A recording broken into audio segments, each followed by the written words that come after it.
Hello, I'm Ramie. And I'm Beth. And this is Brother Knows Quest, the podcast where I, your host, introduce my sister to the wonderful world of tabletop role-playing games.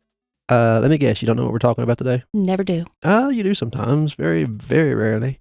It's this.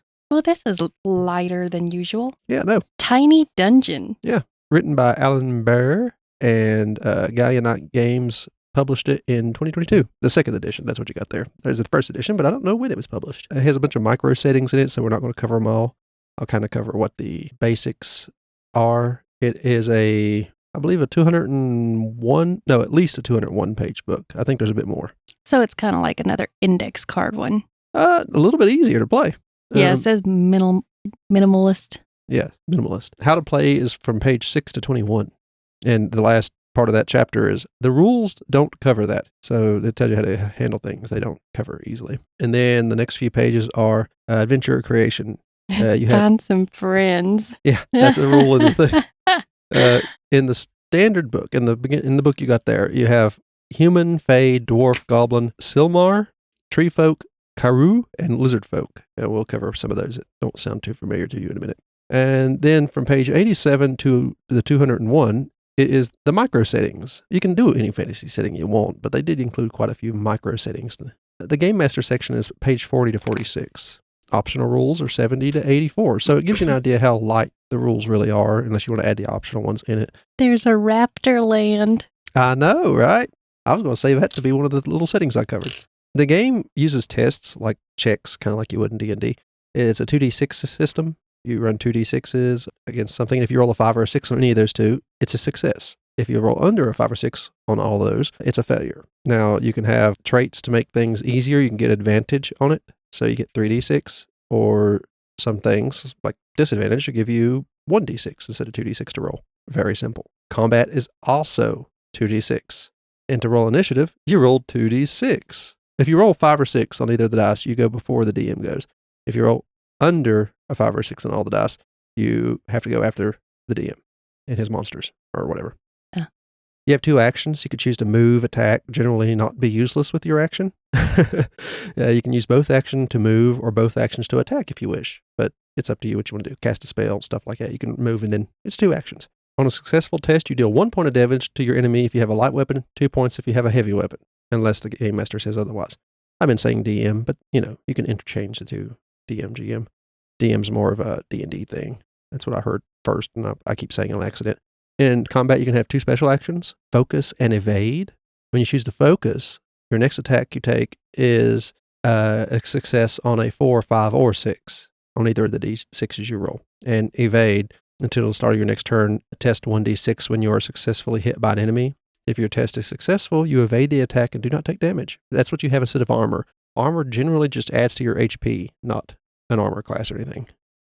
So to recap, combat actions, you can evade, focus, test an ability, attack, or move. 2 things to do. I don't know if you can evade twice, since you have 2 actions. I choose to evade twice. Magic is handled through several specific traits. An adventurer can select it during their creation, as well as through magical items you find through adventuring, of course. You have 2 magic traits you could take, Spell Reader and Spell Touched, but to a lesser extent, the Beast Speaker, the Familiar, the Healer also fall into a magical category. Now, to create your adventure, what you need to do is select a heritage from the heritage list, which we done discussed some of those, tree folk and humans and such.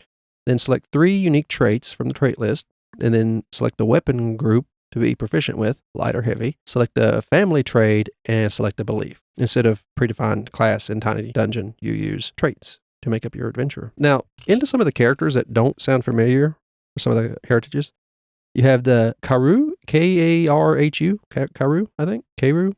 No idea. They're intelligent lumbering bears who wander the world having all manner of adventures. They also have 7 hit points, so your heritage defines how much hit points you have unless you have a trait that changes that. And then you have a powerful claws ability. You cannot use ranged weapons, though, but you do have powerful claws. I don't need to explain what a tree folk is or a lizard folk. They're all kind of... Groot. Yeah. Now, there's all kinds of traits. I can't remember how many pages of them, but I just highlighted some of the cool ones, like Alchemist. Dragon's Blood has many uses. It's also great on salads. Armor Master. Your paltry weapons cannot pierce my iron hide. There's quotes in here about these traits before they go into the detail, and it's kind of nice. Okay, well, I'm just saying, I would want to play as a tree folk because it says they are solitary creatures preferring to live alone even from their own kind Keeping to the forest, they tend and grow. I like the tree folk. I'm a tree folk in real life. Yeah. You have the beast speaker. What is it, boy? The king fed on the whale? I don't need to explain what a beast speaker is, surely. There's a berserker. Rah, you are a barbarian if you take this one. Blacksmith, I can fix that. The charismatic, I can get what I want without even asking. You have the Did you forget brawler? I just skipped it. Why do you want to cover it? I'm not going down the list. There's too many to cover. I just want to talk about the ones. I just like the little quote thing you were talking about. Okay. Everybody has a plan until they get punched in the face. Yeah, that's true. Dark fighter. Who needs eyes when I have all the other senses? The drunken master. It's just a hiccup. While you're intoxicated, you may evade without spending an action. The familiar. Your faceless shadow cat is really freaking me out, man. If you have a healer, I've seen worse, son. You'll pull through. And nimble fingers. I could have sworn I left that right here. The spell reader. P as in phylactery. You know what a phylactery is, right? No. It's what liches store their souls in. So that when they die, they can reform near them without being properly killed. That's what Voldemort was creating, lots of phylacteries. And they did work for him. But in D&D, and I'm guessing in this as well, it's just a thing that happens. When you perish, your phylactery might be safe somewhere, and you will reform in a new body near it over a period of like 1d6 days or something. It's hard to kill a lich if they hide the phylactery well. Spell touched. It runs in the family. Spell touched means you can kind of use light magics, kind of little illusions, small things, move small things around the room and all that. And trackers are, the prints are fresh. He went that way. You gain advantage on testing to track a person. And you have the spell reader. Did I explain what a spell reader did? I explained what spell touch does. Spell readers basically have magic scrolls that read out of. And when they do that, that's how they cast their spells. They're a little bit more powerful than the spell touched when it comes to magic, but they're also harder. It's kind of up to a whim and what you find while you're looting and buying stuff, what your spells will be because you read them instead of have them in your blood. I highlighted a few example enemies. The animated statue, it tells you how many hit points you have, 8, describes what it does, and has a trait like Die Hard. Assassins are 4 hit points. Sneaky, Dark Fighter, and Tracker are their traits. That's how simple this game is when it comes to rules. It's very fun to run. The Bridge Troll, 8 hit points. Regeneration, Reach, Stupid. Cultists. What would the fantasy game be without a cultist? Why can't you be a cultist? Why is that not a character? Why does it have to be an enemy? I'll go into that in a minute. Draco Lich has 25 hit points. It has Dark Fighter, Insightful, Educated, Necrotic Breath, Bite, Tail Swipe, and Spell Touched. It is very good at magics.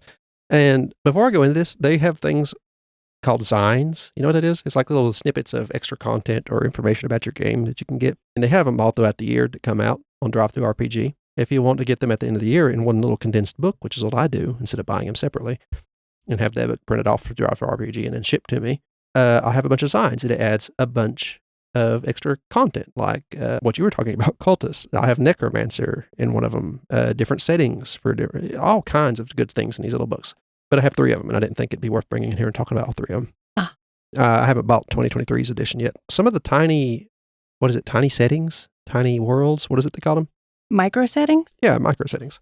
This one's called Home Sweet Dungeon. I believe it's the first one or second one in the book. Its themes are humanizing the monsters, defending your home, undermining prejudice. You're sitting at home, minding your own business, when you hear a commotion outside, a pounding and a splintering crash, as if somebody has just kicked in the front door.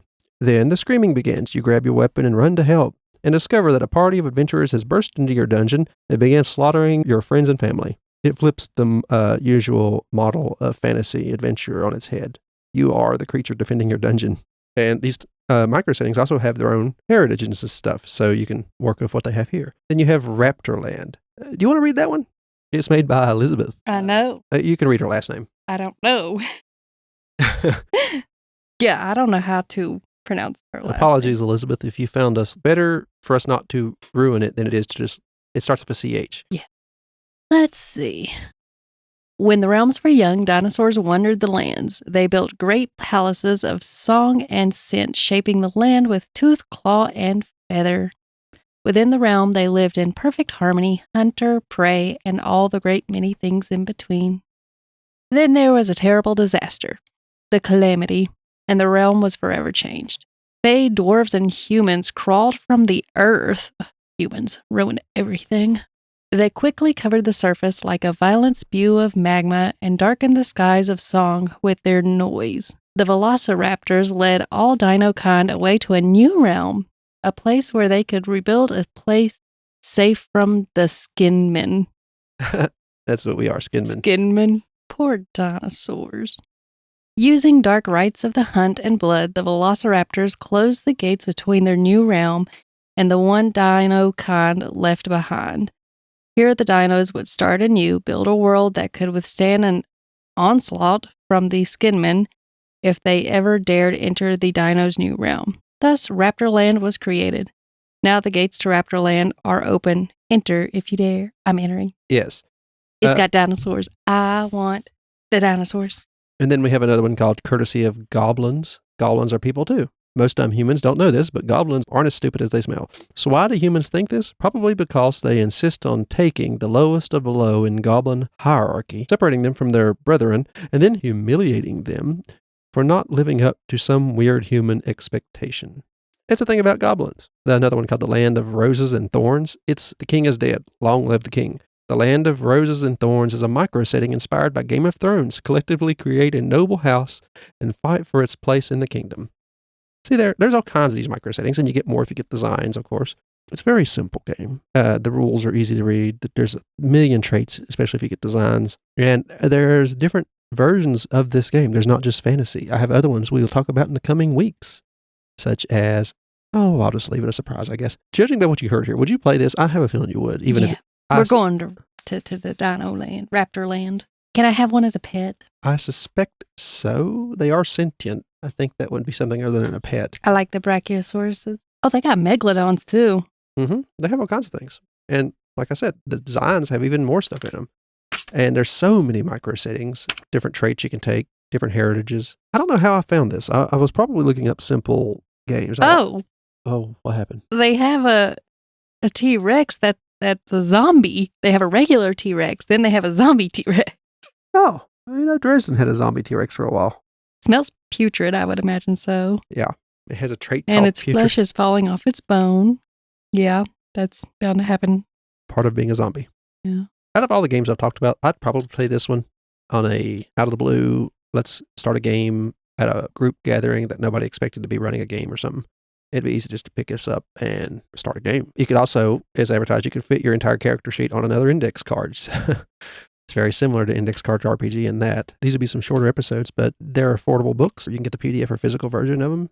And when I found out and got the first one, this one, I decided to just start buying the whole collection. But if you want to get it, I'll leave an affiliate link to Drive Through RPG in the description. It won't charge you any more to buy the book or anything, but it will help us out. It'll give us store credit to buy more books, is what it does if you use that link.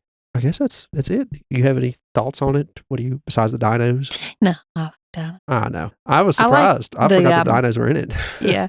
I like the simple, can fit everything pretty much on a card. Yeah.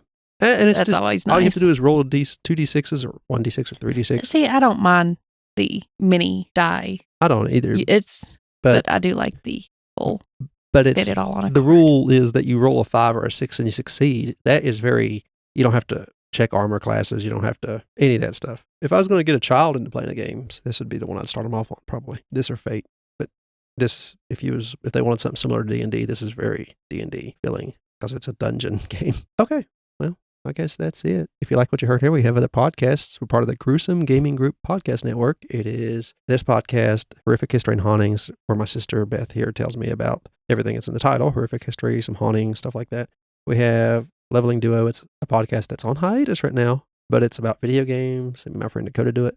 I also stream on YouTube and Twitch now. The links will be in the link tree in the description. Also, it'll take you to our website. If you click on that link tree, you can find all our other podcasts there. Thank you for listening. I've been Ramie. I'm Beth. This has been Brother Knows Quest. Bye-bye.